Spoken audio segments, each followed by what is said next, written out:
Bonjour à tous. Comment ça va, Église Espoir, ce matin? Est-ce que ça va bien? On se lève tous ensemble. On va commencer avec ce chant qui nous dit « Quelle joie nous avons que d'être dans la maison du Père ». Combien sont dans la joie ce matin? Alors on va le chanter. Vous savez, il y a une chose qu'il faut qu'on sache et qu'on réalise, c'est que le Père nous attend. Il a les bras grands ouverts vers nous. Il dit « J'attends que mon enfant me loue ce matin ». Alors, tourne-toi vers ton frère, vers ta soeur, vers la personne qui est à côté de toi et dis « Il y a papa qui attend ta louange ce matin ». Allez, vas-y, dis-lui.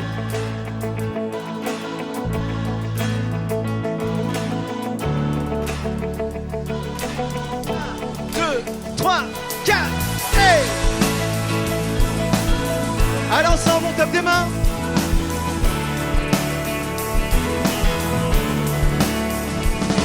Louons le Dieu qui était, adorons le Dieu qui est, glorifions le Dieu qui sera à jamais.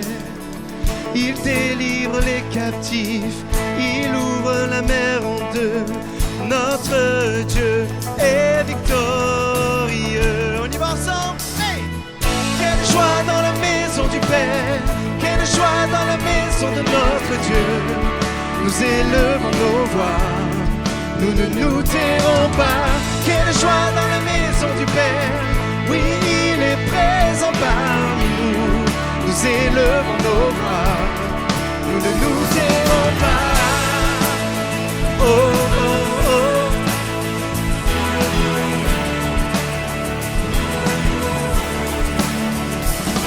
Louons le Dieu qui guérit, louons le Dieu qui agit, louons le Dieu qui nous ouvre le chemin. Sur la croix il s'est livré, puis il est ressuscité. Notre Dieu nous redonne la vie. Oh, tous ensemble! Quelle joie dans la maison du Père, quelle joie dans la maison de notre Dieu. Nous élevons nos voix, nous ne nous tairons pas. Quelle joie dans la maison du Père, oui, il est présent parmi nous. Nous élevons nos voix, nous ne nous tairons pas. Allez, tous ensemble, avec moi. Nous étions mendiants, maintenant couronnés. Nous étions captifs, maintenant libérés. Nous sommes acceptés, pardonnés, par grâce rachetés. Que tes enfants, oh Dieu, te louent. Oh, tous ensemble. Nous étions mendiants, maintenant couronnés. Nous étions captifs, maintenant libérés.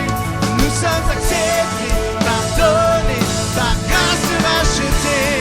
Que tes enfants, oh Dieu, te louent. Oh, tous ensemble, chantons.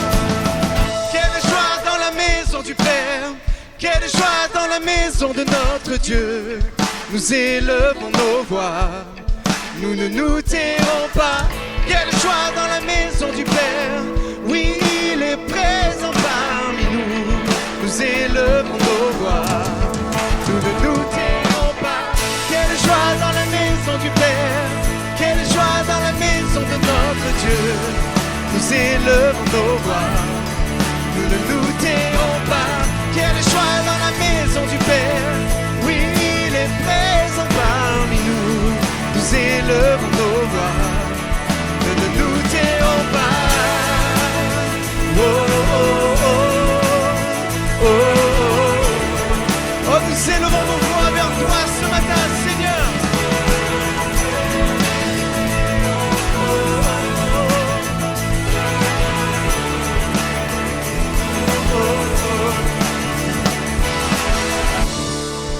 Est-ce qu'on peut acclamer notre Dieu ce matin? Il est présent parmi nous et notre Dieu est fidèle et nous voulons le célébrer.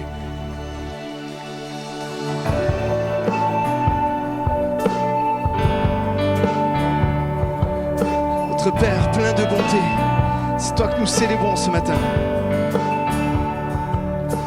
Plein de bonté, Père, tu m'offres ta grâce. Tu me sors des ténèbres et me redonnes la paix. Tu es mon secours quand j'ai besoin de toi. Je veux seulement chanter. Oh, toute l'église avec moi. Fidèle, tu es. Fidèle, pour toujours tu seras. Fidèle, tu es. Toutes tes promesses sont oui, amen. Toutes tes promesses sont oui, amen. Hey!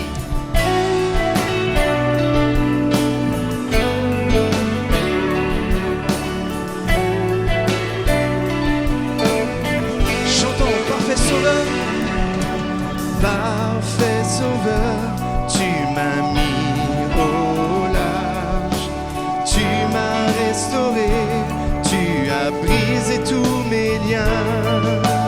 Rédempteur divin, tu m'as libéré des chaînes. Je veux seulement chanter. Oh, que toute l'église on puisse le chanter ce matin. Fidèle, tu es. Fidèle, pour toujours tu seras. Fidèle, tu es. Toutes tes promesses sont oui, amen. Toutes tes promesses sont oui, amen. Fidèle, tu es. Fidèle, pour toujours tu seras. Fidèle, tu es. Toutes tes promesses sont oui, amen. Alléluia. Et ici, dans ce lieu, combien savent que toutes ces promesses sont oui et amen? Est-ce que je peux entendre un gros oui et amen? À 3, ça vous. 1, 2, 3. Il sera toujours présent à nos côtés. Il ne sommeille ni ne dort celui qui te garde. Son amour est bon et plein de compassion pour nous. Amen, merci. Il y en a qui ne le croient plus ici. Ses bontés se renouvellent chaque jour pour nous, toute l'église. Ok, on va chanter tout ça, on va se souvenir de tout ce qui a été partagé, tout ce que vous avez lu, des promesses merveilleuses dans la Bible, et on le chante, mon refuge est dans tes promesses. Chantons-le tous nos cœurs.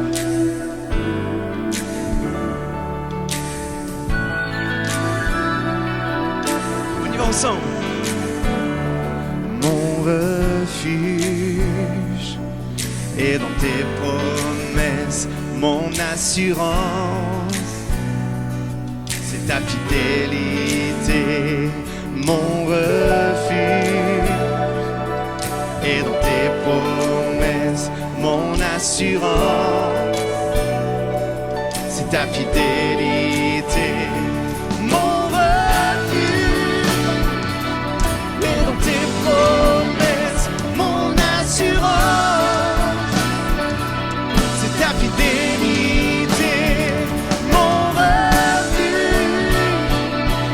Et dans tes promesses, mon assurance. C'est ta fidélité. Oh, tous ensemble, levons les mains, chantons. Fidèle.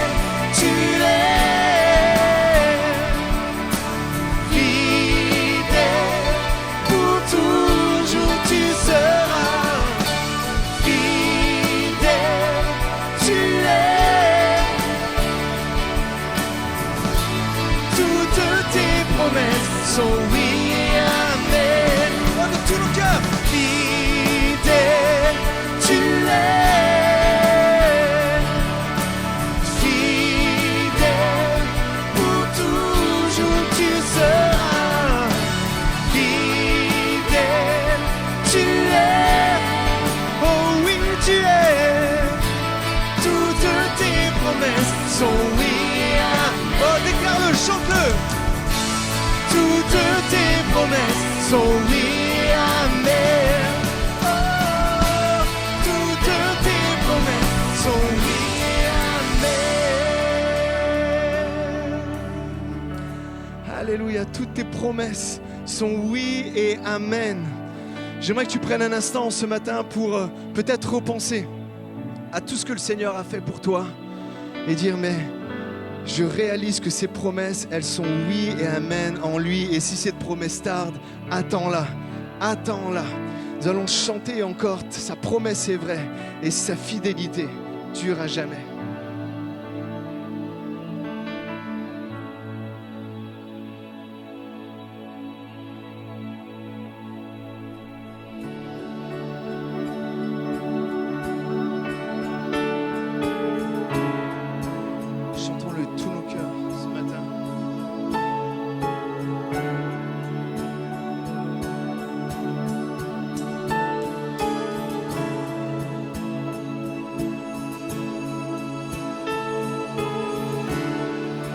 Nous tenons face au mur,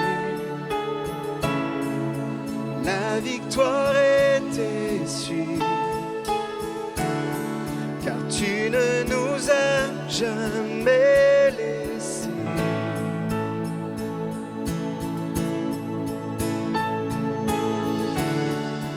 Nous attendons de voir éclater ta victoire. Non, tu ne nous as jamais laissés.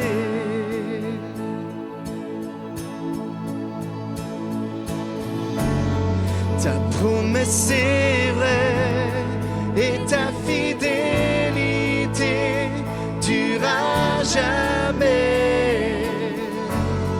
Gardé par ta main, conduit sur ton chemin, tu ne faillis jamais.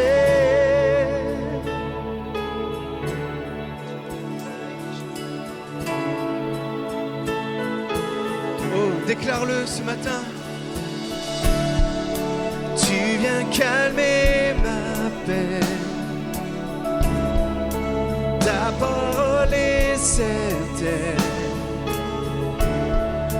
Mon cœur chantera tes louanges.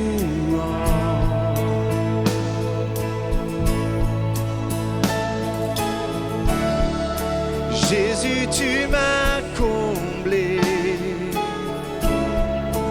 de ton amour parfait. Oh, mon cœur chantera tes louanges. Oh, tu le déclares ce matin, ta promesse est vraie. Ta promesse est vraie et ta fidélité dure à jamais. Gardé par ta main, conduit sur ton chemin, tu ne faillis jamais. Ta promesse est vraie et ta fidélité dure à jamais. Gardé par ta main, conduit sur ton chemin, tu ne faillis jamais.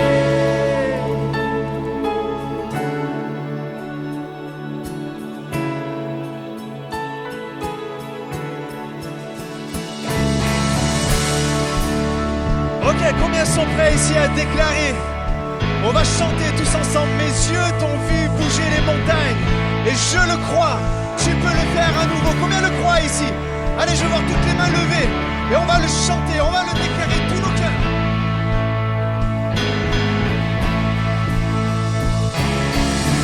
Mes yeux t'ont vu bouger les montagnes et je le crois.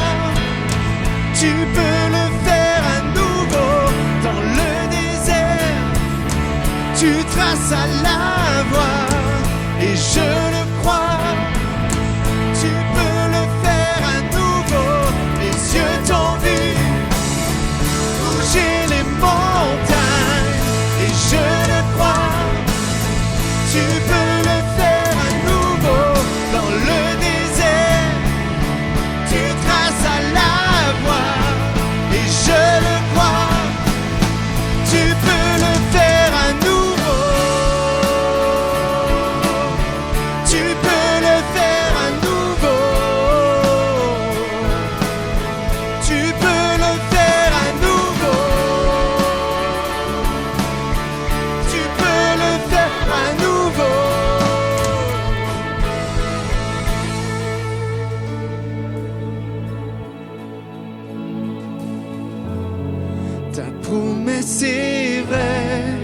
et ta fidélité durera jamais. Oh, chante-le. Gardé par ta main, conduit sur ton chemin. Tu ne faillis jamais. Ta promesse est vraie et ta fidélité durera jamais. Gardé par ta main, conduit sur ton chemin, tu ne faillis jamais. Seigneur, tu ne faillis jamais. Alors que nous sommes là en sa présence, ce matin, j'aimerais qu'on puisse partager, alors que la Sainte Seine passe, la distribution, gardez le pain et le vin dans vos mains. J'aimerais qu'on lise un passage ensemble. Luc 22, 14 nous dit: quand l'heure fut venue, il se mit à table avec les 12 apôtres. Il leur dit: j'ai vivement désiré manger cette Pâque avec vous avant de souffrir, car je vous le dis, je ne la mangerai plus jusqu'à ce qu'elle soit accomplie dans le royaume de Dieu. Puis il prit une coupe et qu'est-ce qu'il fit?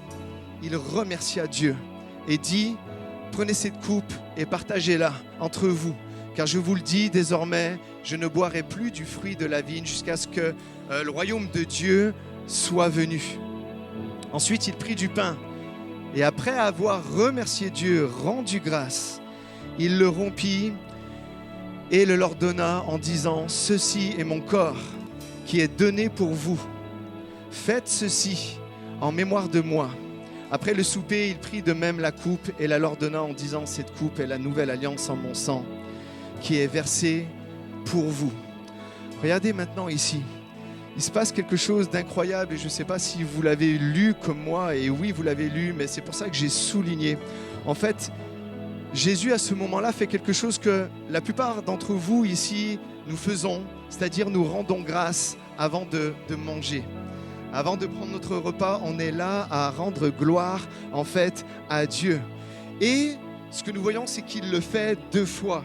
Il le fait une première fois pour le vin et il le fait une deuxième fois pour le pain. Il remercie Dieu et c'est là où c'est fort. Il remercie Dieu pour le repas, mais au-delà d'un repas, il remerciait Dieu pour son sang qui allait verser pour nous. Il remercie Dieu pour le pain qui représente sa chair qui allait être déchirée en fait pour nous. Pour lui, c'est pas un sens figuré. Ce que Jésus fait à ce moment-là, c'est du sens propre. C'est la réalité.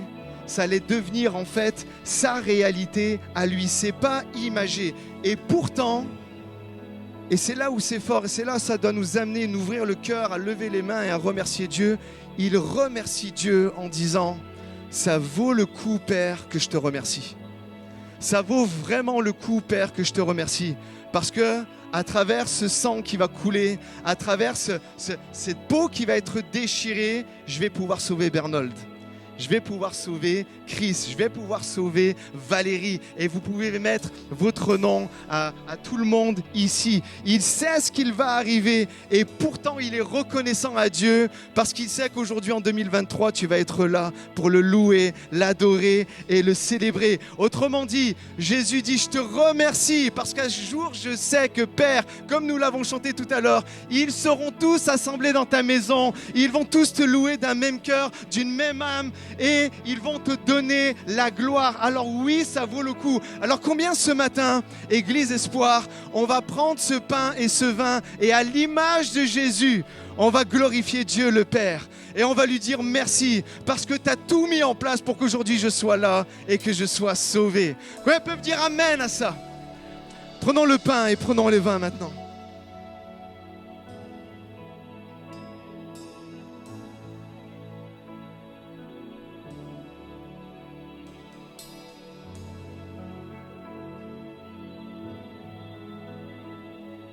Ce matin, nous voulons lui apporter toute la gratitude, toute notre gratitude. Dire merci pour tout ce que tu as fait. Je réalise ton sang qui a été versé pour moi. Je réalise le calvaire, je réalise la croix. Et ce matin, je t'apporte toute ma gratitude.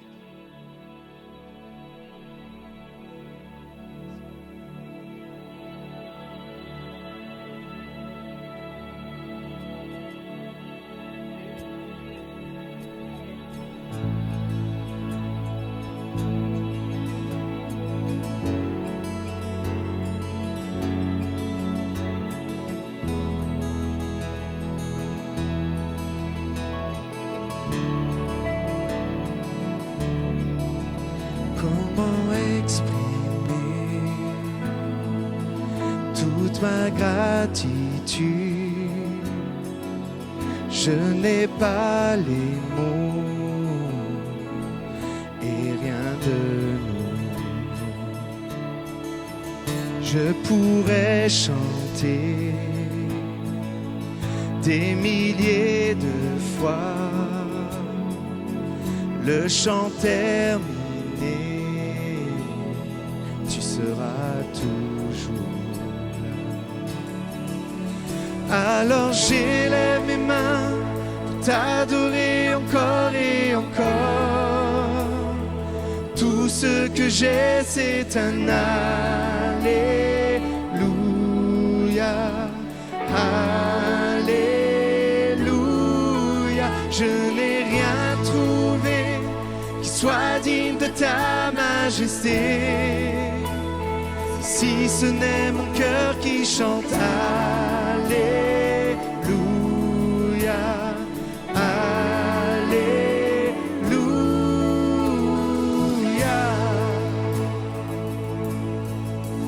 Je n'ai qu'une réponse, une seule volonté, les bras vers le ciel. Je veux t'adorer.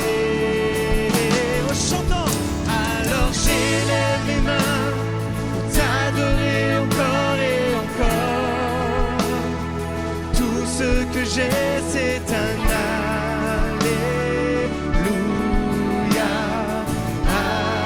Alléluia.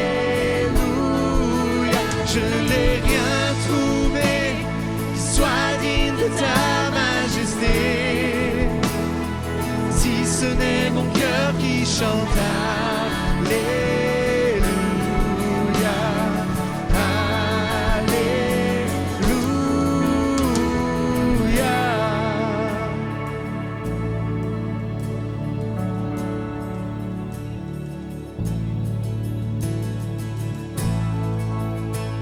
Allez, tout le monde ici, Église Espoir, de tous nos cœurs, on va chanter, on va élever les mains, il n'y a pas de timide, on y va. Oh, chante mon âme, ne sois pas timide et élève ta voix, car tu as un lion qui rugit en toi. Alléluia, Seigneur. On y va tous ensemble. Oh, chante mon âme, ne sois pas timide et élève ta voix, car tu as un lion qui rugit en toi. Alléluia, Seigneur. Oh, chante mon âme, ne sois pas timide et élève ta voix, car tu as un lion qui rugit en toi. Alléluia, Seigneur. Oh.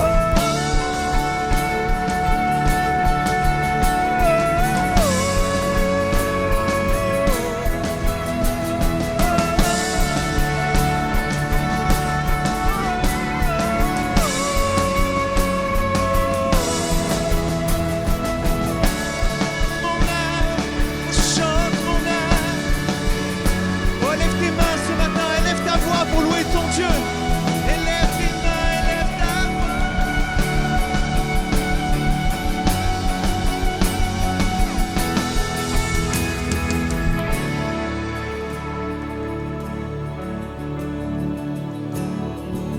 On le chante tous ensemble alors. Alors j'élève mes mains pour t'adorer encore et encore. Tout ce que j'ai, c'est un Alléluia. Alléluia. Je n'ai rien trouvé qui soit digne de ta majesté, si ce n'est mon cœur qui chante Alléluia.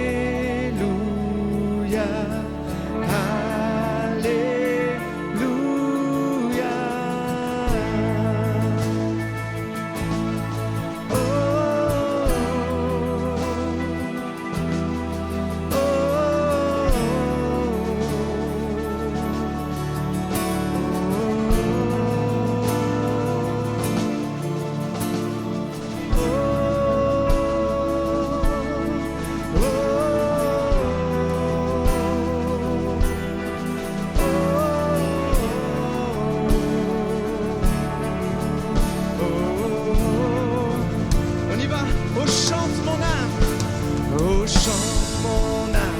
Ne sois pas timide et élève ta voix, car tu as un lion qui rugit en toi. Alléluia, le Seigneur. Oh, chante mon âme, ne sois pas timide et élève ta voix, car tu as un lion qui rugit en toi. Alléluia, Alléluia, Alléluia. Oh, oh, oh, oh.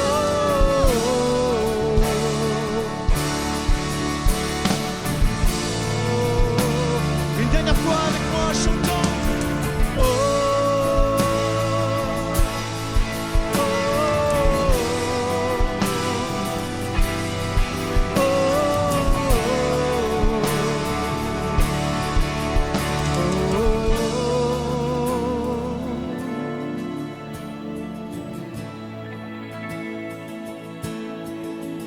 alors j'élève mes mains pour t'adorer encore et encore. Tout ce que j'ai, c'est un Alléluia. Alléluia.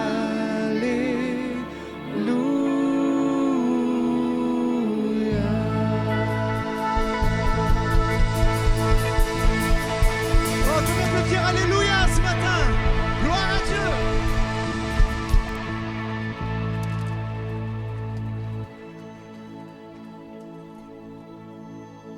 Amen. J'invite à reprendre place en restant dans sa sainte, dans sa douce présence ce matin. Combien sont heureux d'être là? Ouais, vous êtes heureux? Est-ce qu'il y a des personnes qui sont là pour la première fois peut-être ce matin? Une personne, je suis sûr qu'il y en a peut-être plus, ou pour les premières fois. D'accord? Soyez vraiment les bienvenus à l'Église Espoir. Vous êtes nos invités d'honneur. On est heureux de pouvoir vous accueillir en cette belle matinée. Peut-être vous soyez jeune ou moins jeune, vous posez la question, mais comment ça se fait qu'ils sont là à encourager, à louer et à bénir Jésus? Parce que, comme nous l'avons chanté tout à l'heure, ces promesses, elles sont vraies. Amen. Et le Seigneur avait dit qu'il allait, Dieu le Père avait dit qu'il allait envoyer Jésus son Fils, et Jésus est arrivé et nous avons pu célébrer ce qu'il a fait, remémorer toute la passion qu'il a eue pour nous à la croix. Alors si nous sommes là à lever les mains, à frapper des mains, à chanter fort, c'est parce que les promesses de Dieu sont véritables, sont oui et amen, et Jésus est notre Dieu, notre Sauveur à tous. Combien peuvent dire amen à ça? Et ce matin nous sommes dans la joie. Pourquoi? Parce que nous recevons une invitée. Nous l'avons déjà reçue il y a quelques années en arrière. C'était bien avant le Covid, je ne sais pas, peut-être c'était 2018, quelque chose comme ça. Et ça avait été vraiment un moment béni de la part de Dieu. Vous la connaissez peut-être, elle sillonne la France, le Québec et peut-être d'autres... Belgique, Suisse, tout ça, l'Afrique aussi. Elle va de par le monde pour apporter la bonne nouvelle de l'évangile et dire qu'en Dieu, il y a un espoir. Avec son mari, ils sont pasteurs aussi à l'église Nouvelle Vie, avec le pasteur Claude Oud, donc dans la ville de Montréal, enfin à côté de Montréal, à Longueuil exactement. Et pour nous, c'est une joie de la recevoir. Alors, j'aimerais qu'on l'accueille comme il se doit à l'église Espoir. Stéphanie Rieder.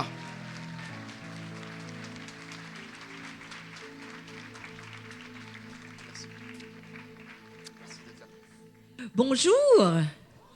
Merci de m'accueillir. Merci, pasteur.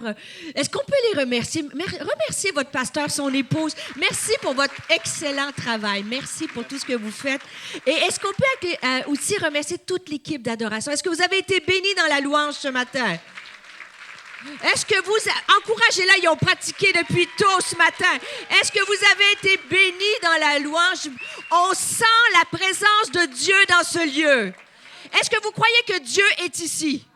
Est-ce que vous croyez que si Dieu est ici, il peut se passer de grandes choses? Amen, parce que quand Dieu est ici, il se manifeste, parce qu'il est un Dieu tout-puissant.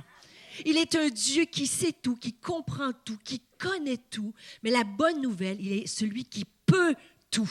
Alors, dis à ton voisin à gauche, dis-y, Dieu est ici. Dis-lui ça. Dieu est ici. Dis-lui avec conviction. À droite, dis-lui, Dieu va agir. Et là, derrière toi, fais un peu d'exercice, là. Dis, Dieu est bon. Alors, Dieu est bon. Dieu est bon. Et c'est vraiment, Est-ce que ça vous va pour mon petit accent québécois? Ça va? Et je suis ici juste pour le week-end 48 heures et c'est vraiment un plaisir d'être avec vous. Et je crois sincèrement que Dieu a déposé une parole sur mon cœur pour vous, spécialement pour vous. Et j'apporte avec moi, juste avant d'ouvrir les Écritures, les salutations de mon pasteur Claude Doud, mon pasteur principal, et les salutations de mon mari, bien sûr, il est pasteur à l'Église Nouvelle Vie, donc il ne peut pas voyager avec moi, mais il prie pour vous. J'ai parlé avec lui hier, il m'a dit, j'ai prié pour toi ce matin et il va se passer de grandes choses. Et j'apporte avec moi aussi les salutations de mes 2 grands-enfants. Je suis maman d'un beau jeune homme de 28 ans et un deuxième de 25 ans, les 2 encore célibataires. Est-ce qu'il y a des célibataires dans ce lieu? Je dis juste ça en France, parce qu'à Montréal, je suis morte si je fais ça, tu vois. Et ce matin, le titre de mon message, c'est « Tire le meilleur parti de ta vie ». Comment on peut tirer le meilleur parti de notre vie? Parce que j'ai une grande nouvelle à vous dire. La vie n'est pas facile aujourd'hui. On est d'accord avec ça? Nous vivons dans une période sombre de l'histoire de l'humanité. Il y a juste à regarder les infos avec l'inflation aussi. Partout, on vit des choses qui sont difficiles. Mais avec Dieu, nous pouvons tirer le meilleur parti de notre vie. Et j'aimerais, le texte qu'on va regarder ensemble ce matin se trouve dans l'Évangile de Matthieu au chapitre 25, au verset 14 et 15. Et je sais que beaucoup d'entre vous, du moins, vous connaissez peut-être ce passage biblique. C'est le passage qui parle on dit la parabole des talents. Jésus, quand il a marché sur la terre, il a parlé en parabole afin que nous puissions tirer des leçons pratiques pour notre propre vie. Alors, le texte va comme suit, ça dit « Il en sera comme d'un homme qui, partant pour un long voyage, appela ses serviteurs et leur remit ses biens. Il donna 5 talents à l'un d'eux, 2 à l'autre et 1 au troisième, et à chacun selon sa capacité, et il partit. » Et dans cette parabole-là, l'homme qui part pour un long voyage, c'est Jésus. Jésus parle de lui-même et il l'a dit, après 40 jours, après qu'il a été ressuscité, qu'il a marché sur la terre, il est parti et il a dit qu'il allait revenir nous chercher. Qui a hâte à ce moment? Qui vient nous chercher dans le lieu où il n'y aura plus de larmes, plus de combats, plus de fardeaux. Et moi, je dis Amen. Et ça, c'est la promesse qu'il nous fait, qu'il va revenir nous chercher. Et les serviteurs, dans cette parabole-là, c'est vous et moi. Si tu as donné ton cœur à Jésus, si tu as fait de Jésus ton sauveur, que tu reconnais qu'il est mort sur la croix pour tes péchés, si tu as fait de Jésus ton Seigneur, tu es enfant de Dieu. Et il te dit qu'il t'a donné, il t'a laissé un héritage, il t'a laissé des dons. Et si tu n'as jamais reconnu le Seigneur, peut-être que tu connais le Seigneur Jésus de façon intellectuelle, mais pas personnellement, je t'invite aujourd'hui à l'inviter dans ton cœur, à lui dire, viens prendre toute la place. Et cette parabole-là, c'est ce que le Maître nous dit, qu'il a donné des talents à chacun d'entre nous. Et ces talents-là, bien sûr, on associe le mot talent à des dons, mais à cette époque-là, le Maître parlait d'une quantité d'argent, des pièces d'or. Mais depuis cette parabole-là, c'est à partir de cela qu'on a associé le mot talent aux dons, aux capacités, aux forces que Dieu nous a données. Et une des façons d'interpréter ce texte-là, et c'est vrai, c'est que Dieu nous a donné à chacun et chacune d'entre nous des dons, des talents, et il nous dit de les mettre au profit, de les faire fructifier jusqu'à temps qu'ils reviennent nous chercher. Donc, aujourd'hui, la première leçon que je veux te dire, et c'est une première façon de voir ce texte-là, si Dieu a mis dans ton cœur des talents pour chanter, pour enseigner à l'école du dimanche, à la sécurité, bénévole, tout ce que ta main trouve à faire, fais-le, fais multiplier ton talent. Peut-être en business, peu importe, qu'en 2024, tu puisses dire, cette année, c'est l'année où je fais multiplier mes talents. Amen? Dis à ta voisine à droite et à gauche, tu es assis à côté de quelqu'un d'hyper talentueux. Dis-lui, tu n'as aucune idée, tu es assis à côté de quelqu'un qui a des talents incroyables et que Dieu veut multiplier. Et ça, c'est une façon de voir ce texte-là. Mais j'aimerais ce matin vous le montrer peut-être sous un angle différent. Et moi, quand je l'ai médité, que je l'ai étudié, ça fait plusieurs années que je lis ce passage-là, mais à un moment donné, le Saint-Esprit m'a frappé. Et c'est comme si j'avais une nouvelle révélation de ce texte-là. Et en fait, je ne sais pas si pour vous, c'est la même chose que pour moi, mais il y a quelque chose qui me frappe dans ce texte-là. Et je sais, votre pasteur me le dit, comment, Église Espoir, vous êtes hyper spirituel. Vraiment, je vous regarde ce matin, vous êtes hyper spirituel. Alors peut-être que je vais vous surprendre dans mon interprétation, mais moi, ce qui me frappe dans ce texte, c'est que ce n'est pas... Ah, vous êtes vraiment spirituel. Moi, quand je lis ça, là, dans mon humanité, je me dis, c'est vraiment pas juste. Pourquoi qu'il y en a qui en ont 5 puis qu'il y en a qui en ont 1? Ah!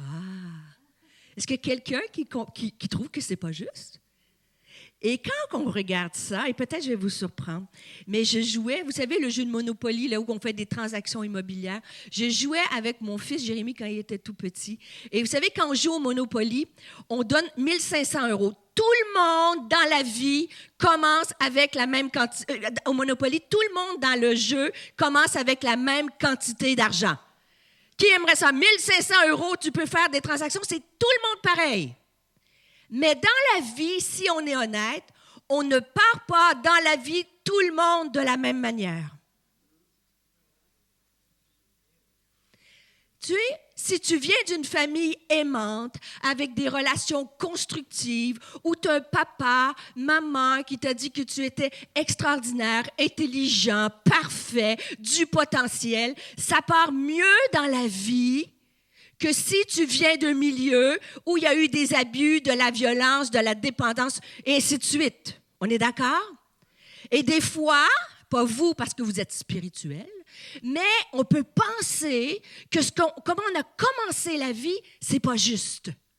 Et des fois, c'est sur le chemin de la vie, peut-être qu'on peut avoir un bon départ, et sur le chemin de la vie, il peut nous arriver des situations où ce n'est pas juste. Peut-être que tu es ici ce matin et tu es face à une injustice au travail. Peut-être que tu es ici ce matin, que tu es face à une situation de séparation, de divorce, d'abus. Peut-être que tu es ici ce matin et que tu as prié pendant des années pour voir tes enfants être à l'église, se marier, être diplômés. Et en ce moment, tes enfants sont loin de Dieu et ont fait des mauvais choix. Et parfois, et je vais le dire pour moi, pas vous, mais pour moi, ça peut m'arriver de dire, Seigneur, il me semble que c'est pas juste ce que je vis. Et tu sais, si je pousse encore un peu plus loin, il y a des gens dans la vie, on croit que tout leur réussit. Dites amen avec moi. Moi, je prêche tout seul, je vais m'associer. Et des fois, vous savez, moi, je ne suis pas contre les réseaux sociaux, je suis sur les réseaux sociaux. Mais avez-vous remarqué que sur Instagram, sur TikTok, sur Facebook, tout le monde, il est beau, tout le monde, il est gentil et tout le monde a un mariage exceptionnel. Et tu as l'impression que les autres ont une vie extraordinaire. Et en plus, tu as des gens, quand je dis tout leur réussi, vous savez, le genre de personnes qui mangent le chocolat, le fromage et ils n'engraissent même pas. Tu vois? Ils ont beau manger. Moi, j'ai un mari comme ça, il mange le fromage, il mange, il prend pas kilo. Et tu vois, moi, je ne suis pas une grande sportive. Je me suis mis à l'exercice depuis quelques années. Je m'entraîne dans une salle de sport, tu sais, avec des tapis roulants. Et je m'en vais là, mais moi, c'est par discipline. Je le fais pour rester en forme, pour voyager.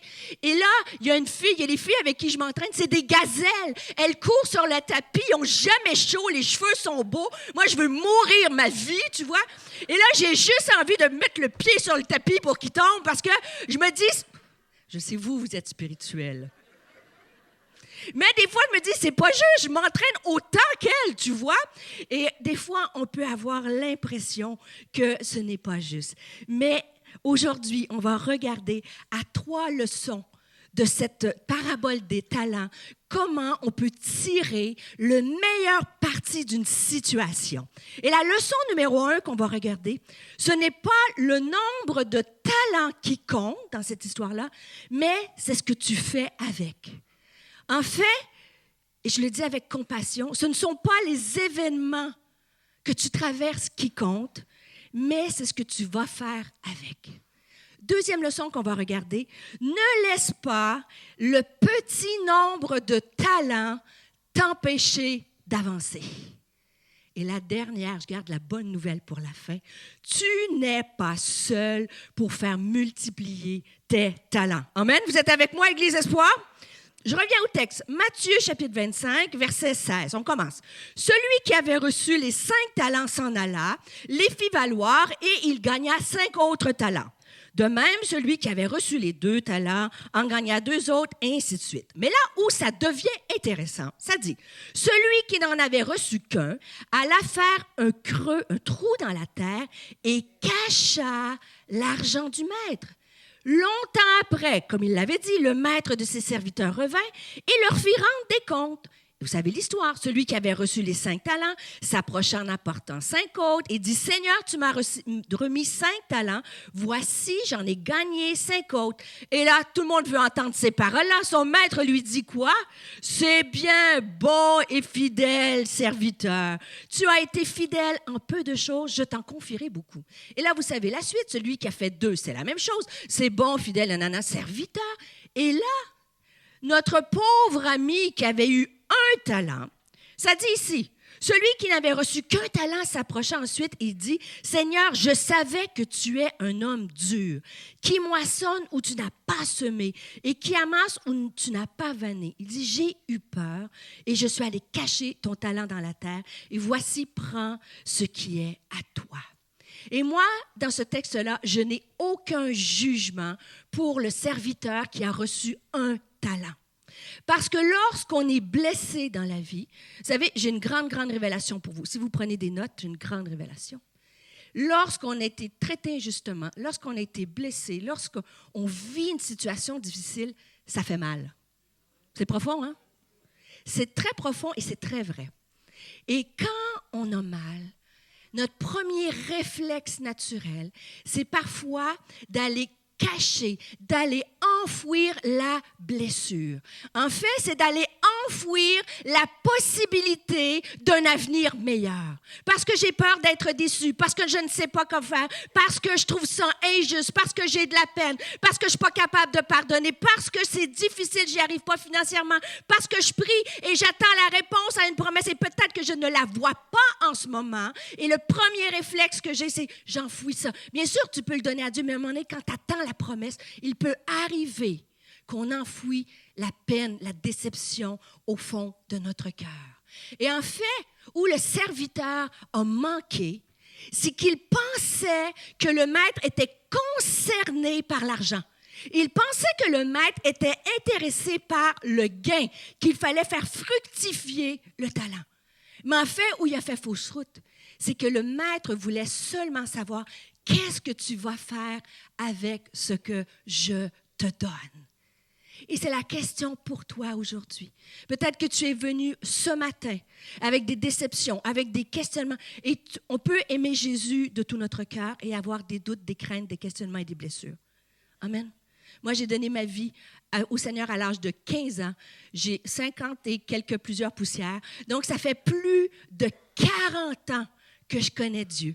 Et il y a eu des moments, et je le connais, et j'ai consacré ma vie, et je le sers de tout mon cœur avec passion. Mais il y a eu des moments où j'avais tellement de peine ou d'incompréhension, où je vivais quelque chose que je n'osais même plus déranger Dieu. C'était enfoui dans mon cœur. Mais je crois sincèrement ce matin que Dieu vous envoie une Canadienne avec un accent québécois qui te dit « Ne laisse pas enfouir les blessures au plus profond de ton cœur. Ne laisse pas les questionnements. Prends cet événement-là et mets-le, transforme-le à la gloire de Dieu. » Les épreuves de la vie, malheureusement, sont là pour nous transformer et nous façonner. Qui aime l'épreuve? Non. Il y a quelques années de cela, mon mari et moi, on a traversé une situation vraiment difficile dans notre maison avec notre fils. Et c'était vraiment, personne ne le voyait, j'ai fait des conférences pour femmes là-bas et je voyageais avec le cœur en 1000 morceaux. Et maintenant, j'ai vu Dieu agir. J'ai vu mon fils revenir à Dieu après le COVID. Et tu vois, jamais je ne voudrais repasser à travers cette épreuve-là. Mais je peux vous dire que cette épreuve-là m'a transformée, a transformé ma prédication, a transformé ma relation avec Dieu. Tu as deux choix. L'épreuve peut te rendre pire ou peut te rendre meilleur. Et moi, j'étais... peut-être certains d'entre vous, vous ne connaissez pas mon témoignage, mais moi, je suis une scientifique de formation. Mais quand j'ai eu 6 ans, 7 ans, j'ai voulu abandonner l'école. Pour moi, l'école, c'était terminé parce que mon papa, il est médecin et on a changé d'endroit pour habiter. Et je suis arrivée dans une petite école et c'était en milieu de décembre. Et l'école où je suis entrée, les étudiants, les enfants avaient déjà appris à lire. Et moi, je ne savais pas lire. Et donc, comme petite nouvelle, tout blonde, tout gênée, le professeur m'a dit, on va demander à Stéphanie de venir au tableau lire un mot, ce qui est écrit. Mais moi, personne ne savait que je ne savais pas lire. Donc, tout timide, j'arrive en avant. Puis là, elle me dit, est-ce que tu peux lire devant tous tes camarades qu'est-ce qu'il est écrit au tableau? Mais là, je ne savais pas quoi dire. Puis là, je me suis mis comme à pleurer. Imagine, ta première journée d'école, hyper humiliée. J'étais gênée. Puis là, et je m'en souviens encore aujourd'hui, 50 ans plus tard, c'était le mot sapin. C'était sapin de Noël, avant Noël, tu vois. Et là, j'étais traumatisée. Et ce professeur-là s'appelait Madame Monique. Et Madame Monique, elle a commencé à me prendre un petit peu. Hein? Et Madame Monique, elle a fait venir ma mère. Puis elle a dit, votre fille, elle a vraiment des gros problèmes d'apprentissage, et ainsi de suite. Et là, ils m'ont fait voir. Et puis finalement, j'ai fait de la dyslexie. Et Madame Monique a été sur mon dos toute l'année. Mais ma maman, qui était déterminée, elle s'est dit, c'est pas Madame Monique qui va dicter la vie de ma fille. Et là, elle a commencé à m'apprendre à lire, ma mère, de façon rapide, et ainsi de suite. Et aujourd'hui, j'aime la... Si vous venez à la maison, j'ai des livres partout. J'aime lire grâce à cette femme-là qui a osé faire quelque chose avec un défi que nous avons. Et Madame Monique avait dit que j'allais avoir des défis académiques tout au long de ma vie. Et Madame Monique, elle s'est trompée parce que j'ai fait un baccalauréat en chimie, un master en océanographie, un PhD en biochimie, un postdoctorat en biologie moléculaire et j'ai eu un diplôme pour la qualité de mon dossier académique. Alors, il est possible, mes amis, d'une situation, d'une épreuve, par la grâce de Dieu, de tirer le meilleur parti de ton épreuve. Alors, ne laisse pas le nombre de talents, ce n'est pas le nombre de talents qui compte, et je le dis avec compassion parce que c'est souffrant, c'est ce que tu vas faire avec. La deuxième leçon que je veux te partager, c'est ne laisse pas ton petit nombre de talents t'empêcher d'avancer. Ne laisse pas, et je le dis vraiment avec amour, quelqu'un dans ce lieu. Je crois qu'il y a quelqu'un dans ce lieu, tu es paralysé par ta situation. Et ne laisse pas les événements difficiles t'empêcher d'avancer. Dans la parabole des talents au verset 25, ça dit, celui qui avait reçu un talent, c'est écrit, j'ai eu peur et je suis allé cacher mon talent dans la terre.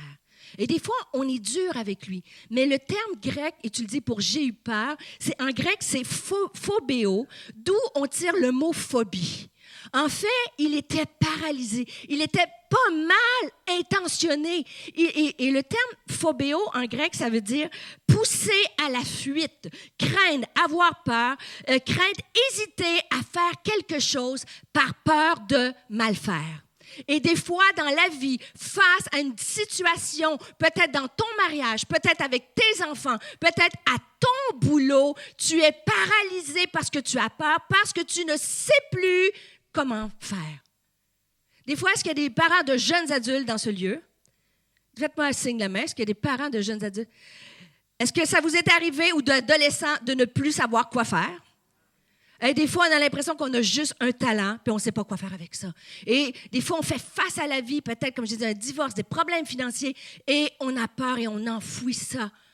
Et je veux te dire aujourd'hui que Dieu ne te demande pas d'être capable aujourd'hui de surmonter tes peurs, tes blessures, tes déceptions, mais il te demande de lui permettre de le faire. L'erreur du serviteur, c'est qu'il pensait qu'il était tout seul. Il n'a pas demandé d'aide. Il aurait dû demander au maître, « Je ne sais plus quoi faire. » Mais il a eu peur, sa perception était faussée. Donc, la peur l'a paralysé. Le terme dit « j'ai eu peur ». Et moi, j'ai un petit chien qui s'appelle Gribouille. Et Gribouille, si on peut mettre sa photo, voilà, ça c'est Gribouille. Et il est mignon comme tout. Ben, en fait, il est mignon. Maintenant, il a 16 ans. Il est rendu un peu vieux, Gribouille.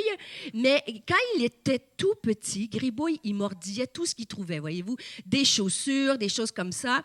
Et quand, moi, où j'habite à Montréal, quand je prépare mes prédications ou quand je lis ma Bible, je suis dans ma salle à dîner, à ma table où on mange, tu vois.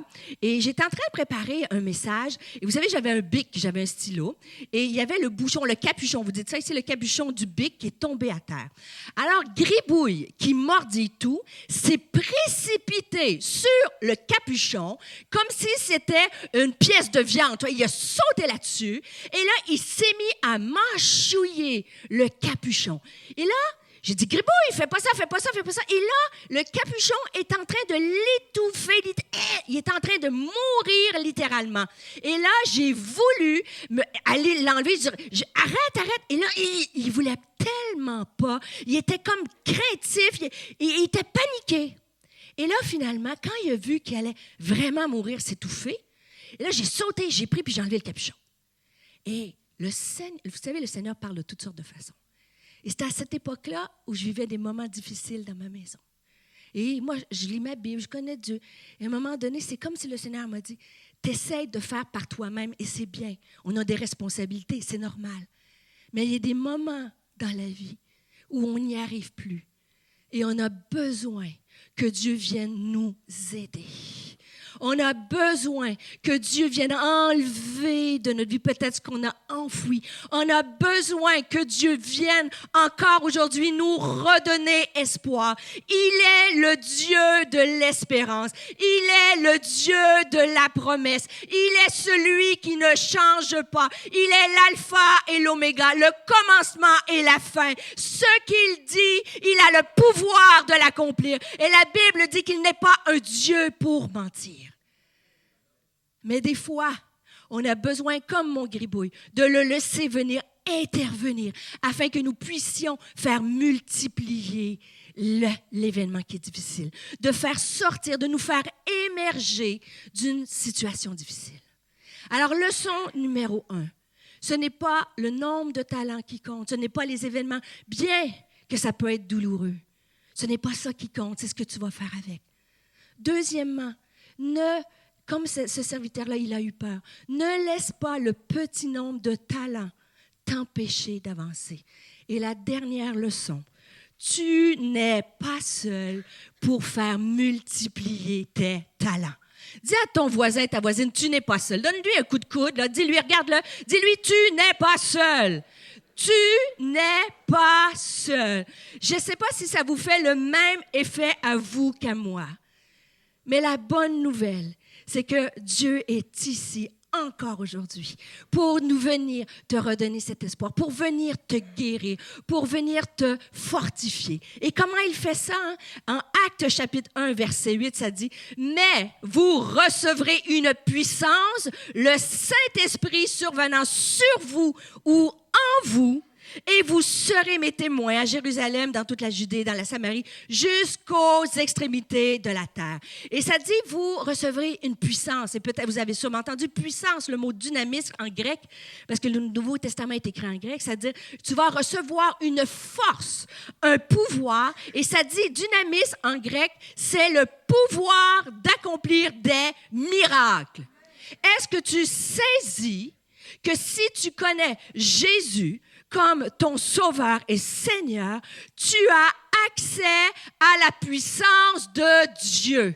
Dans l'Ancien Testament, Dieu a parlé par les prophètes. Dans le Nouveau Testament, Dieu a parlé à travers son Fils, 100% humain et 100% divin. Et aujourd'hui, qu'est-ce que la Bible dit? Je ne vous laisserai pas orphelin. J'enverrai le Saint-Esprit qui sera quand? À tous les mois, à tous les jours avec toi? À tout moment. Il sera avec toi toujours. Tu n'es pas orphelin. Et le terme Saint-Esprit, c'est le terme pneuma, le souffle de Dieu. Bien sûr que dans le livre des Actes, on voit des manifestations de l'Esprit. Mais aujourd'hui, tu as accès à la puissance du Saint-Esprit. Et le Saint-Esprit s'est manifesté depuis l'Ancien Testament. Savez-vous, dans Genèse chapitre 1, et moi j'aime la science, j'aime regarder la création, et je ne vais pas parler de ça ce matin. Mais dans Genèse chapitre 1, ça dit, au commencement, Dieu créa les cieux et la terre. La terre était informe et vide. Et l'Esprit de Dieu se mouvait à la surface des eaux. Et le terme Esprit de Dieu, l'Ancien Testament est écrit en hébreu. C'est le terme Roua. Donc, dès l'Ancien Testament, il y avait le Saint-Esprit. On a un Dieu en 3 personnes, hein? Père, Fils et Saint-Esprit. Mais le terme roi, tu le revois aussi dans le psaume 33. Et dans la parole de Dieu, ça dit au psaume 33 que l'Éternel a parlé, les cieux ont été faits par la parole de l'Éternel et toute l'armée des étoiles. Et juste pour vous faire un petit détail, l'armée des étoiles, ça, c'est des milliards et des milliards, non pas d'étoiles, mais de galaxies contenant des milliards et des milliards d'étoiles. Amen? Et ça dit que l'armée des étoiles est née du souffle de sa bouche. Et le terme souffle, c'est encore le terme roi que tu retrouves dans le Nouveau Testament par Saint-Esprit.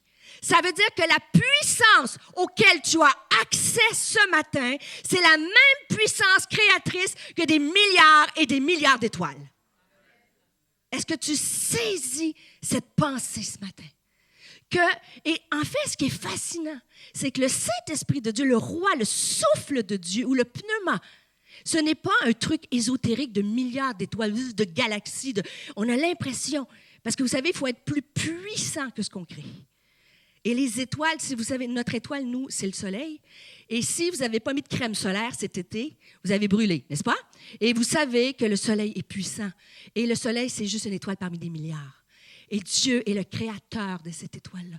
Et il dit que la même puissance qui a créé ces astres-là, je te l'ai envoyé, le Saint-Esprit est en toi. Tu as la puissance de Dieu en toi. Tu es assis à côté de quelqu'un extrêmement puissant parce qu'il habite en toi. Et vous savez, ce matin, je ne fais absolument pas du coaching. Je ne suis pas contre ces choses, c'est pas ce que je veux dire. Je ne fais pas de la pensée positive, du coaching, du go, go, go. Je fais juste déclarer ce que la parole de Dieu dit. Et vous savez, aujourd'hui, on vit notre vie chrétienne non plus par des émotions, de plus en plus. Ma vie chrétienne n'est pas basée sur des émotions, ce que je ressens ou ce que je ne ressens pas. Ma vie chrétienne est basée sur ce que la parole de Dieu dit. Et la parole de Dieu ne ment pas. Elle est immuable. Et elle dit que je recevrai une puissance, le Saint-Esprit en moi, qui sera à tous les jours avec moi. Et moi, je le saisis pour ma vie. Et le Saint-Esprit, ce n'est pas une force ésotérique. Le Saint-Esprit est disponible aujourd'hui, ce matin. Tout à l'heure, on va prier. Il est disponible aujourd'hui pour venir te guérir. Le dynamisme de Dieu, c'est miracle, c'est puissance. Il est disponible ici, peut-être pour ramener ton enfant qui s'est éloigné de Dieu. Il est disponible ici pour couper des chaînes peut-être de toxicomanie et de dépendance. Il est disponible pour guérir de l'anxiété, de l'insomnie. Il est disponible ici pour te redonner la foi. Amen. Et c'est ce qu'on va prier dans quelques instants. Mais le Saint-Esprit, ce n'est pas une force ésotérique. Il est ici pour te fortifier et te transformer. Ça dit, hein, Jean chapitre 14, verset 15, « Je ne vous laisserai pas orphelins. Je vous enverrai le Saint-Esprit qui sera tous les jours avec vous. » Et le Saint-Esprit, c'est le Paraclétos, le consolateur, un Paraclétos qui te porte quand tu ne peux plus marcher et qui t'aide à terminer la course, qu'il t'emmène au fil d'arrivée. Et il y a un homme, je vous ai dit que le Saint-Esprit s'est manifesté de l'Ancien Testament jusqu'au Nouveau Testament. Et qui connaît l'histoire de Gédéon dans ce lieu? Faites-moi assez. Qui connaît l'histoire de Gédéon? Pas tout le monde. Donc, je vous fais ça rapidement. Je vous mets dans le contexte. Mais Gédéon est un jeune adulte, adolescent, jeune adulte. Et Gédéon, bien sûr, il est du peuple de Dieu. Il a entendu les miracles de ses pères. Il connaît Dieu, mais il vit une saison dans sa vie extrêmement difficile. Il fait face, et le peuple d'Israël, à ce moment-là de l'histoire, fait face à un ennemi qu'on appelle les Madianites. Et la Bible nous dit qu'ils sont nombreux comme le sable sur la plage. Et ils sont tellement nombreux et ils viennent les piller, ils viennent les voler. Ils n'ont plus rien à manger. Ils sont presque captifs d'un peuple étranger. Et notre beau Gédéon, qui aime Dieu, il essaie juste de survivre et il se cache dans une grotte. Et Gédéon essaie, ça dit qu'il bat le froment, ça veut dire qu'il va chercher du blé et il essaie de faire juste un petit pain pour essayer d'être nourri et de survivre. Et peut-être que tu te dis aujourd'hui, qu'est-ce qu'elle vient nous dire avec ça? Ce que je veux te dire, c'est que Gédéon, il est comme le serviteur, il est dans cette grotte-là et il a juste un talent.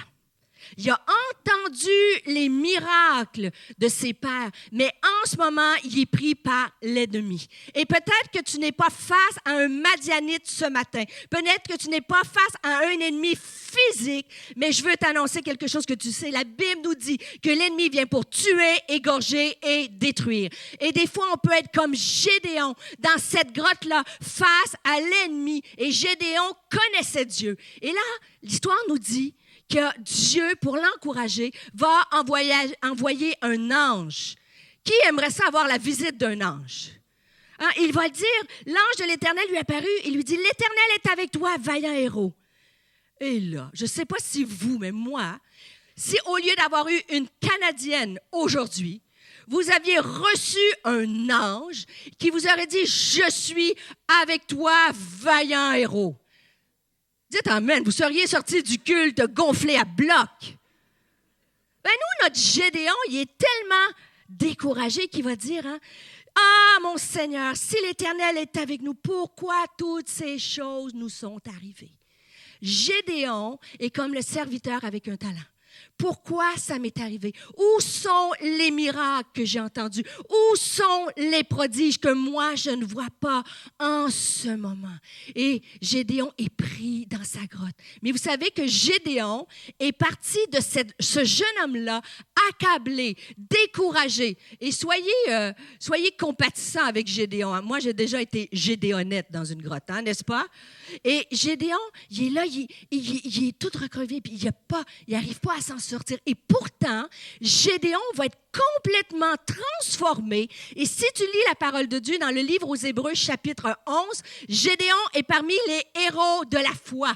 Gédéon a sorti de sa grotte et il s'est levé et il a levé une armée de 32 000 hommes de guerre.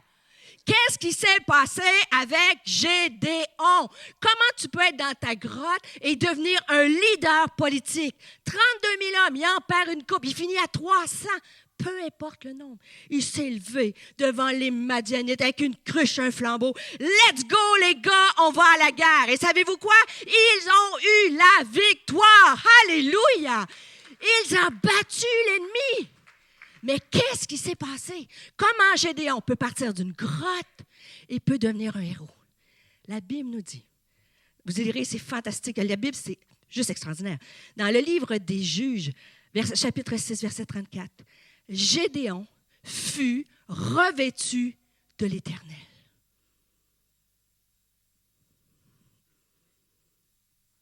C'est juste l'effet que ça vous fait.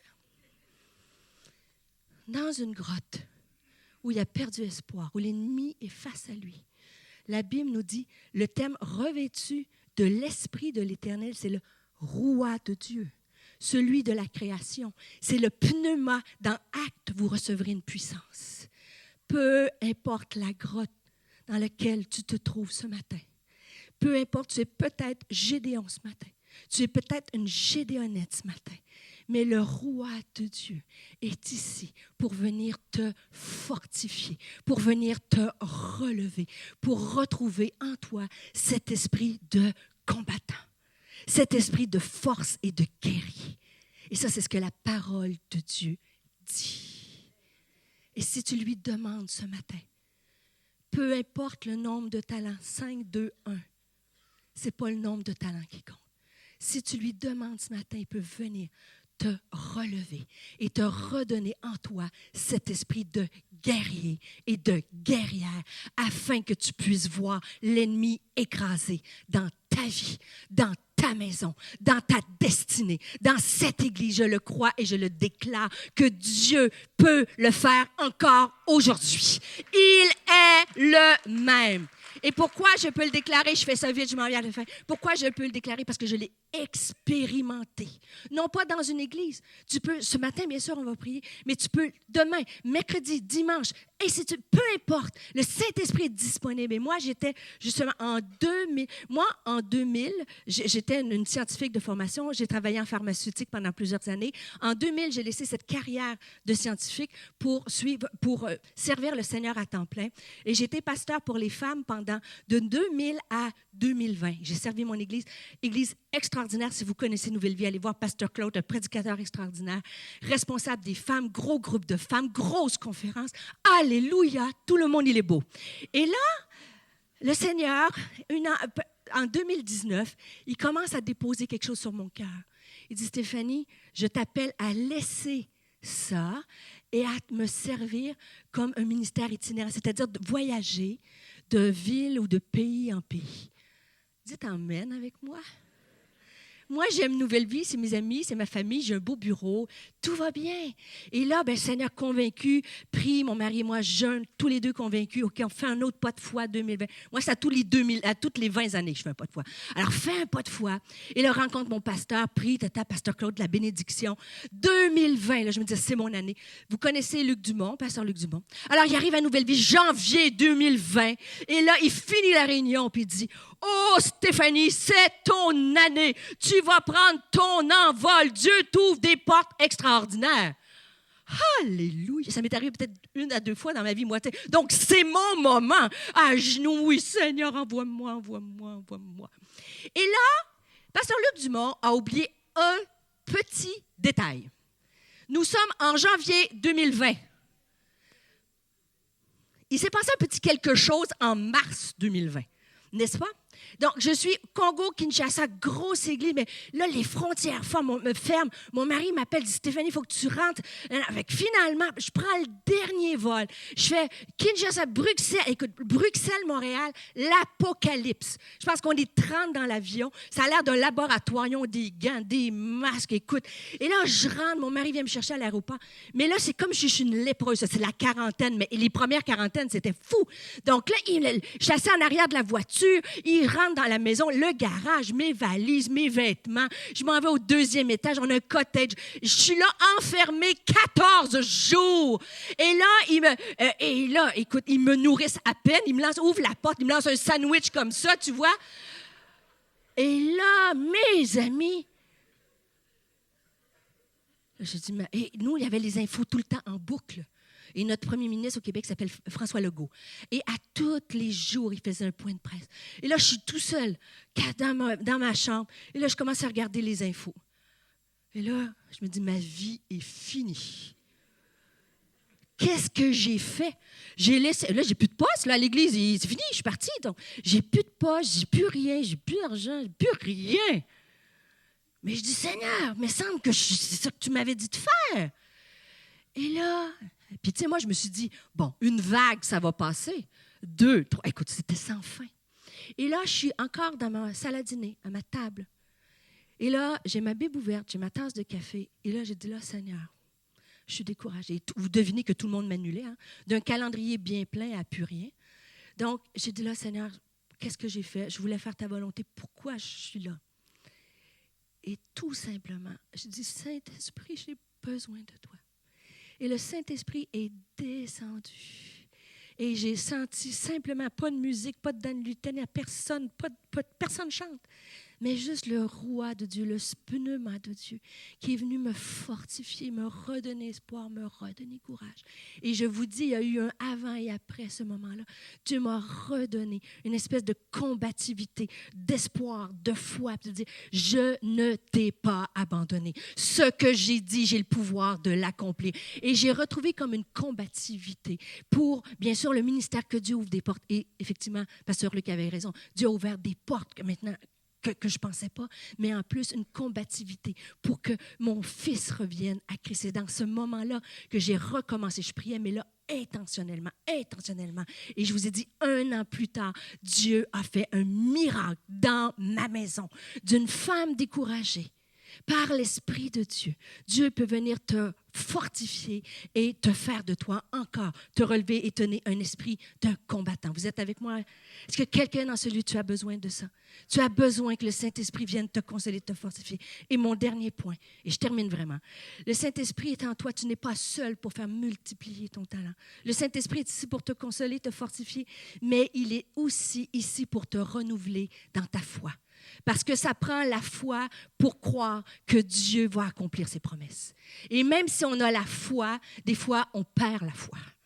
Et on a besoin du don de la foi. Et ça dit dans la parole de Dieu, il y a diversité de dons, mais le même esprit. Diversité de manifestations, mais le même esprit. L'esprit de sagesse, esprit de discernement et le don, bien sûr, le don de la foi. Et la foi, c'est quoi? C'est la ferme assurance des choses qu'on espère. C'est de croire que le miraculeux se prépare dans l'invisible. La foi conduit ton cœur à voir la lumière pendant que c'est les ténèbres autour de toi. Et ça, c'est le don de la foi.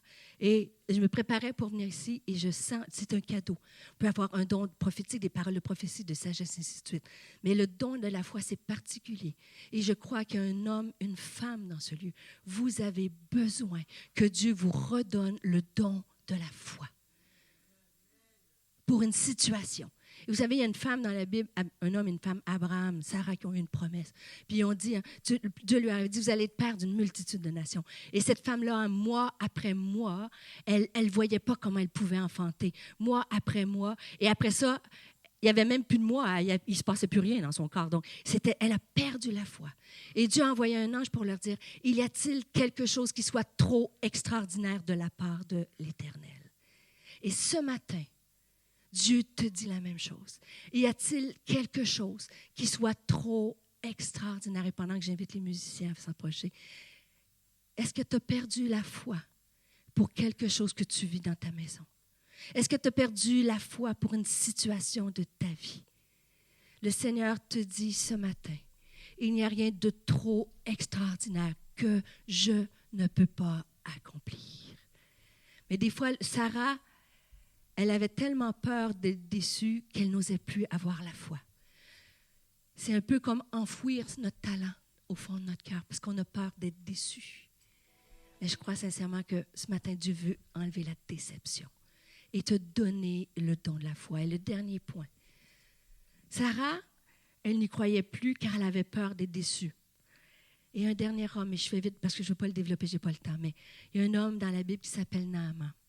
Lui, il croit encore que Dieu peut le faire. Il a la foi, il est malade, il croit que Dieu peut le faire, mais à sa façon.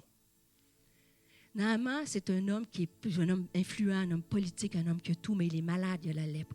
Et il entend parler, je vous fais l'histoire vite, il entend parler qu'il y a un prophète qui pourrait le guérir, le prophète Élisée. Et là, Naaman, il croit que Dieu peut le faire. Et des fois, on peut tout être des Naaman. On croit que Dieu peut intervenir. Vous êtes ici dans ce lieu, vous croyez que Dieu peut encore agir. Mais des fois, on croit, mais on a des idées préconçues. On croit, mais on veut que ça soit à notre façon. Et Naaman, lui, il va se présenter devant le prophète. Il a toute son idée. Puis lui, le prophète, il va envoyer un serviteur. Puis il va dire, le prophète fait dire, va te saucer 7 fois dans le Jourdain. et tu seras guéri. Qu'est-ce que vous diriez, vous, si Dieu vous dit, je vais te guérir, tu as juste à faire telle chose? Vous allez être content, il dit, vous allez être guéri. Et la Bible dit que Naaman fut irrité. Il vient d'apprendre qu'il va être guéri et il est fâché. Pourquoi? Parce qu'il dit, voici, je me disais, il sortira vers moi, le prophète, il se présentera lui-même, il invoquera le nom de l'Éternel son Dieu, il agitera la main, nanana, et il me guérira. Naaman avait son propre scénario. Et moi, j'ai été souvent Naaman. Dites-le pas à Dieu, c'est entre vous et moi, là. Mais moi, je trouve que j'ai des meilleurs scénarios que ceux de Dieu. Moi, je prie, là, puis je me dis, Seigneur, j'aimerais ça là, que tu fasses A, B, C. Puis c'est ça que je veux, puis c'est ça que je veux, puis c'est ça que je veux. Puis Dieu dit non, je vais faire D, E, F. Et ma dernière illustration pour vous, je voyage beaucoup et avant, j'avais peur de l'avion. Je ne pouvais pas voyager quand j'étais en pharmaceutique, faire des conférences. J'avais peur, j'étais paralysée. Et Dieu m'a guéri de l'avion, mais j'ai mes petites habitudes. Donc, moi, je voyage sur Air Canada tout le temps. Et je prends toujours le siège 19D. C'est en économie. C'est un couloir, mais tu sais, je me sens bien. Je suis 19D. Et puisque je voyage souvent, on appelle ça un voyageur fréquent, donc je peux m'enregistrer à l'avance et réserver le 19D. Donc, si vous faites Montréal-Paris, ne prenez pas le 19D, c'est mon siège. Si vous prenez le 20D, vous allez être assis à côté de moi, voyez? Et moi, c'est 19D, c'est comme ça. Mais quand je peux, autant que faire se peut. Et là, je suis à Paris, je suis fatiguée, je rentre chez moi. Et j'avais parlé beaucoup et franchement, j'étais un peu fatiguée. Et là, j'arrive pour m'enregistrer à Charles de Gaulle. Et la dame, elle me dit, on est désolé, on était obligé de changer votre siège. Mais qu'est-ce qu'elle dit, changer mon siège? Mais je dis, je comprends pas. C'est le 19. Et là, je commence à râler. Et ça, c'est probablement l'influence française, parce que je viens trop souvent en France maintenant, tu vois? Alors, je commence à râler. J'ai dit, mais pourquoi? Moi, j'ai demandé le 19D. Pourquoi vous ne m'avez pas donné le 19D? Et là, la femme, je vois qu'elle a un sourire. Tu sais. Elle prend la boarding pass, parce que ici, vous parlez en anglais, la boarding pass. Elle prend la carte d'embarquement et elle la glisse sur le comptoir. Puis elle me regarde. Elle dit, est-ce que ça vous va, madame? Oui, vraiment, merci beaucoup, madame. Bonne journée, merci, ça me va très, très bien.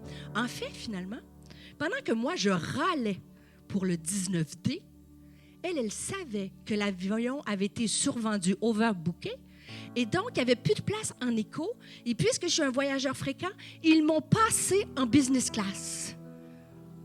Dites amen avec moi. Mais moi, voyez l'histoire, Dieu parle de toutes sortes de façons. Pendant que moi, je râle pour 19D, lui, Dieu savait que j'allais voyager en business. Et en fait, ce n'est pas une question d'économie ou de classe affaires, bien que la classe affaires, c'est quand même mieux que l'économie. Si vous comprenez ça, l'histoire, c'est pas du tout. L'économie, c'est ça. Je voyage dans l'économie, c'est pas ça. Mais le Seigneur m'a dit, toi, tu penses que tu veux que je fasse les choses A, B, C. Mais moi, même si tu ne me vois pas en ce moment, je suis en train de te faire passer en première classe spirituelle. Je suis en train de t'upgrader et te donner un miracle, peut-être différent de ce que tu penses, mais un miracle. Saisis-le par la foi. Il est ici pour te donner ce don de la foi. J'aimerais qu'on puisse se lever. Vous avez été extraordinaire. Et je voudrais juste prier pour vous. J'ai été longue un peu, mais on va prier. J'aimerais qu'on puisse chanter « Tes promesses sont vraies ». Si ça ne vous dérange pas de changer le chant, j'aimerais qu'on puisse chanter ça. Et j'aimerais qu'on puisse prier pour vous quelques instants avant que je quitte, s'il vous plaît. Alléluia, j'aimerais. Maintenant, si on peut juste se positionner devant Dieu, c'est un moment entre toi et Dieu. Je te rappelle, hein, la parabole des talents, ce n'est pas le nombre de talents que tu fais, bien que ça peut être douloureux, mais c'est ce que tu vas faire avec. Ne laisse pas ton petit nombre de talents t'empêcher d'avancer. Et n'oublie pas ce matin, tu n'es pas seul pour faire multiplier ces talents. Le Saint-Esprit, le pneuma de Dieu, le souffle de Dieu est ici pour venir te donner la foi, pour venir comme Gédéon te fortifier et te relever. Si on peut chanter ce chant, s'il vous plaît, commence dans ton cœur. Demande à Dieu, est-ce que j'ai besoin du don de la foi ce matin? Est-ce que j'ai besoin d'être relevé?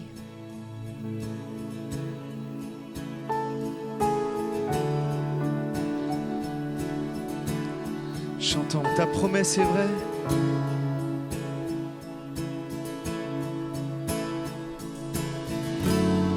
Ta promesse est vraie et ta fidélité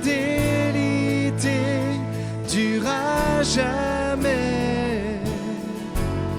Gardé par ta main, conduit sur ton chemin, tu ne faillis jamais. Ta promesse est vraie et ta fidélité durera jamais. Gardé par ta main et sur ton chemin, tu ne faillis jamais. Ta promesse est vraie et ta fidélité.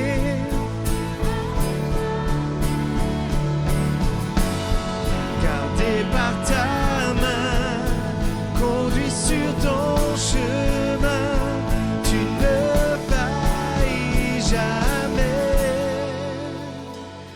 Alléluia. Maintenant, je vais juste vous demander, bien gentiment, si vous voulez juste fermer vos yeux, là où vous êtes, bien simplement, il n'y a rien de... Mais nous sommes dans la présence de Dieu. Dieu est ici, dans ce lieu. Vous savez, on ne fait pas ces kilomètres en avion pour jouer à l'église et pour... On fait tous ces kilomètres d'avion parce qu'on sait que Dieu est le Dieu des miracles. Amen. Que Dieu est celui qui ne change pas. Il est le même. Il peut te guérir aujourd'hui. Il peut te consoler aujourd'hui. Il peut te fortifier aujourd'hui. Il veut que tu prennes ton envol comme l'aigle. Mais peut-être que tu es comme mon gribouille ce matin, tu as besoin de ce que Dieu vienne te rafraîchir, te fortifier. Il est ici dans ce lieu. Alors que tout le monde a les yeux fermés, là où vous êtes bien simplement. Vous savez, il n'y a pas d'élite dans l'Église. On est des hommes et des femmes, une famille qui marche unis ensemble et qui peut-être a besoin d'être rempli, d'être à nouveau fortifié par Dieu, d'avoir ce don de la foi. Peut-être que tu es Gédéon ce matin. Peut-être que tu as l'impression que tu as un talent et que tu dis, Seigneur, aide-moi à le faire fructifier. Peut-être que tu es Gédéon, tu as besoin que le Saint-Esprit te fortifie. Alors que tout le monde a les yeux fermés, là où tu es, lève ta main. J'aimerais juste prier pour toi, comme un signe d'obéissance bien haut. Tu sais, quand Jésus a marché sur la terre, il a vu un aveugle, Bartimée. Jésus savait qu'il était aveugle, mais il lui a dit, que veux-tu que je te fasse? Et Bartimée a dû dire son besoin. Alors ce matin, Jésus est ici. Le Saint-Esprit est ici. Il te dit, que veux-tu que je te fasse? Et comme par signe d'obéissance, de dire, dans ton cœur, lève ta main et dire, moi, j'ai besoin que tu viennes me fortifier. Lève-la bien haute pour que je puisse te prier pour toi. Lève-la bien haute. En signe d'obéissance, garde-la bien haute. Je ne vous ferai pas venir en avant, le temps est court, mais je veux que tu pries. Garde-la. Et peut-être que tu es dans ce lieu, peut-être tu auras les deux mains levées. Et moi, je vais lever ma main aussi. Peut-être que tu as besoin ce matin que Dieu te donne le don de la foi pour une situation dans ta vie. Alors là où tu es, lève ta main de dire, peut-être tu auras les deux mains levées. Moi, j'ai besoin que Dieu agisse. J'ai besoin que Dieu me donne de voir les choses qui ne sont pas comme elles vont devenir. Alors là où tu es, commence à prier Dieu. Commence à lui dire, Seigneur, je viens devant toi, Seigneur. Je me tiens devant toi. Je me tiens devant le trône. Je me tiens avec l'autorité que tu me donnes dans le nom de Jésus. Seigneur, tu dis que parce que tu es mort et ressuscité, le voile a été déchiré, que nous avons accès à la puissance de Dieu. Alors je viens ce matin avec cette autorité, Seigneur. Je viens, Seigneur, alors que Jésus est un avocat qui plaide pour nous. Je viens, Saint-Esprit, te demander, souffle dans la vie de mes frères et sœurs ce matin. Souffle, Seigneur, du devant vers l'arrière, de chaque côté, à travers les allées, Seigneur. Il y a quelqu'un dans ce lieu qui a besoin de ressentir ta présence, Seigneur. Oh, Seigneur, tu fais tomber les fardeaux. Seigneur, tu fais tomber les fardeaux en ce moment, Seigneur. Seigneur, je te prie pour des cœurs brisés. Il y a des hommes et des femmes dans ce lieu qui ont besoin de pardonner. Ils ont besoin, quelque chose est enfoui dans le cœur, Seigneur. Et tu donnes par le Saint-Esprit la force d'arracher ce qui est la blessure, l'injustice, l'amertume, Seigneur. Oh Seigneur, tu lui dis, je te comprends, mais je veux t'emmener plus loin. Tu n'es pas seul. Seigneur, tu guéris les cœurs brisés. Tu guéris les âmes, Seigneur, découragées ce matin. Tu viens redonner. Je prie, Seigneur, pour le don de la foi. Je prie pour des mariages. Je prie pour des mariages, Seigneur. Tu donnes la foi de croire encore que tu peux restaurer, Seigneur. Seigneur, je prie pour des enfants éloignés, comme tu l'as fait pour moi, Seigneur. Seigneur, le cœur des parents qui souffrent, Seigneur, tu viens donner la foi que tu vas ramener, Seigneur, tes enfants dans la bergerie. Seigneur, tu donnes la foi, Seigneur. Seigneur, je te prie pour des situations financières difficiles. Seigneur, tu donnes la foi. Tu es celui qui pourvoit. Seigneur, tu viens donner à quelqu'un la confiance que peu importe sa situation financière, tu es au courant et que tu vas pourvoir d'une façon surnaturelle, Seigneur. Seigneur, tu dis à quelqu'un, ne crains rien. Ne crains rien. Je suis avec toi. Je suis avec toi.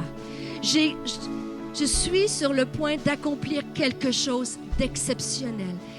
Accroche-toi à moi. Fais-moi confiance. Je vais te surprendre. Saint-Esprit, souffle profondément. Je prie, Saint-Esprit, au-delà d'une parole d'un être humain, que je puisse diminuer, que tu puisses grandir. Et que littéralement, cette puissance, le roi de Dieu, puisse toucher les cœurs, imprégner les cœurs, un avant et un après. Souffle. Seigneur, je veux te prier aussi, déclarer ta parole, que par tes meurtrissures, nous sommes guéris. Tu es celui qui guérit les cœurs ce matin. Tu guéris les âmes ce matin. Tu donnes la foi, mais tu guéris le corps. Je veux te prier pour quelqu'un dans ce lieu qui est malade, peut-être là où tu es. Lève ta main ou mets ta main sur ton cœur. Ce matin, tu souffles pour une guérison physique. Tu es le médecin de toute cellule, ADN, maladie, douleur, inflammation, insomnie, dépression. Seigneur, tu viens souffler. Seigneur, je me positionne juste en soumission à ta parole et ce qui est écrit. Tu dis que ta parole ne revient jamais sans avoir fait son effet. Tu dis que par tes meurtrissures, nous avons été guéris.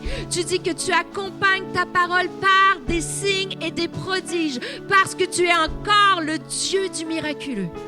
Alors, Saint-Esprit, pose ta main. Pose, Seigneur, entoure, tu enlèves douleur en ce moment. Tu guéris du cancer en ce moment. Tu guéris du cancer en ce moment, Seigneur. Dans la simplicité de ce moment, mais dans la puissance de ton nom, Seigneur. Seigneur, c'est dans le puissant et précieux nom de Jésus que nous t'avons prié. Amen. Est-ce qu'on peut juste remercier à l'avance? Est-ce qu'on peut juste même pousser un cri de victoire à l'avance? Là où tu es, commence à dire merci à Dieu pour ce qu'il va faire, pour ce qu'il a fait. Parce qu'il est encore celui qui fait bouger les montagnes. Tu fais bouger les montagnes. Dis-le à ton âme. Il fait bouger les montagnes. Il est le Dieu tout-puissant. Alléluia. Ta promesse est vraie et ta fidélité durera jamais. Gardé par ta main, conduit sur ton chemin, tu ne failles. Chantons ta promesse est vraie et ta fidélité durera jamais. Gardé par ta main. On va chanter tous ensemble. Mes yeux t'ont vu. Mes yeux t'ont vu bouger les montagnes. Et je le crois, tu peux le faire à nouveau. dans le désert. Tu traces à la voie et je le crois. Tu peux le faire. Encore une fois, chantant.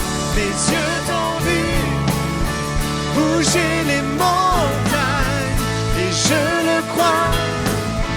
Tu peux le faire à nouveau dans le désert.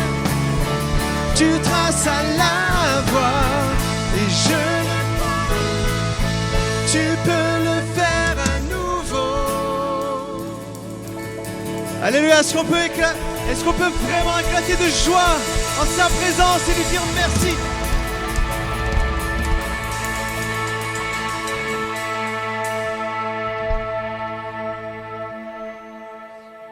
Amen. Combien ont été bénis ce matin? Est-ce qu'on peut remercier chaleureusement Stéphanie? Allez, toute l'église ici.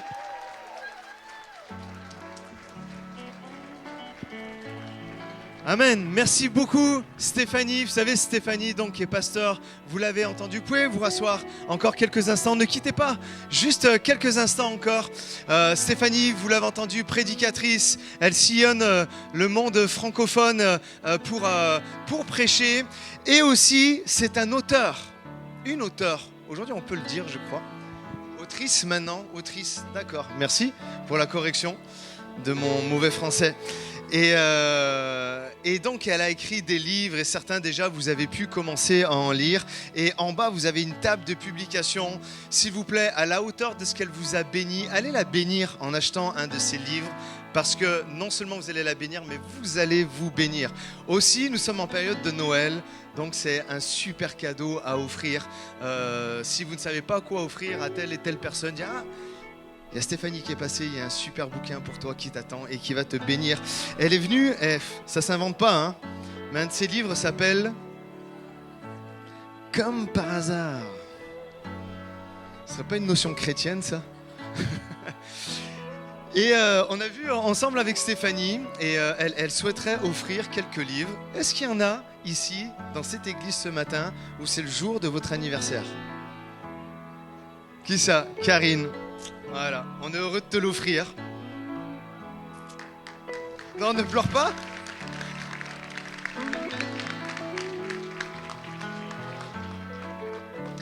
Il y a juste Karine? Pour de vrai? Demain, tu le mérites aussi. Demain, ça va? Lauriane, non, je dis pas ton âge, mais voilà, on est vraiment heureux de vous les offrir.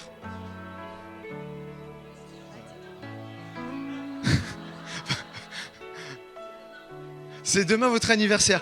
Ben j'en avais que 3, mais en bas, ouais. Je pense Stéphanie pour un autre de plus, hein. Ça le fera. Ouais. Nina, passez à la table en bas. Ok, donc n'hésitez pas à passer donc en bas à la table de publication. Stéphanie sera là avec une autre Stéphanie aussi. Et Anne Norbert aussi. Ouais, mais ça va coûter cher cette histoire. Ouais. Ouais, c'est pas celui qui va fêter son anniversaire cette année. C'est bon. En tout cas, vraiment, merci encore Stéphanie pour ta générosité, même à travers ça. Je sais que ça va bénir toutes les personnes. Juste 3 annonces avant qu'on se quitte. La première annonce, c'est que le 17 décembre, nous avons notre concert de Noël à la salle des fêtes Jean d'Asté. Est-ce que tu as pris ta place ? Levez la main et on vous reprend les livres si vous n'avez pas pris votre main, si vous n'avez pas pris votre place. Allez, c'est vraiment le moment de s'inscrire s'il vous plaît et de prendre votre place. Vous avez tous les flyers aussi à distribuer, n'hésitez pas. On prépare vraiment quelque chose de beau avec les musiciens, les chanteurs, ça va être vraiment très très très très beau. Donc n'hésitez pas à partager au maximum l'information sur les réseaux et tout ça. Aussi pour vous dire que le mardi 12, si je me souviens bien, nous avons notre soirée Logos. Donc notez bien et on invite vraiment tous les futurs baptisés comme les derniers baptisés à être là, c'est super important. Mais au-delà de ça, on invite toute l'église. Cette soirée-là sera animée par Isabelle et Gérard qui sont là. Donc ne manquez pas ça s'il vous plaît. Le mardi 12 décembre à 20h, notre soirée Logos. Aussi, est-ce que j'oublie quelque chose? Pour toutes les personnes qui veulent nous soutenir financièrement, vous avez les urnes de chaque côté quand vous partez. Merci à tous vraiment pour votre générosité. Ne partez pas de ce lieu sans avoir dit bonjour au moins à 2-3 personnes que vous ne connaissez pas trop.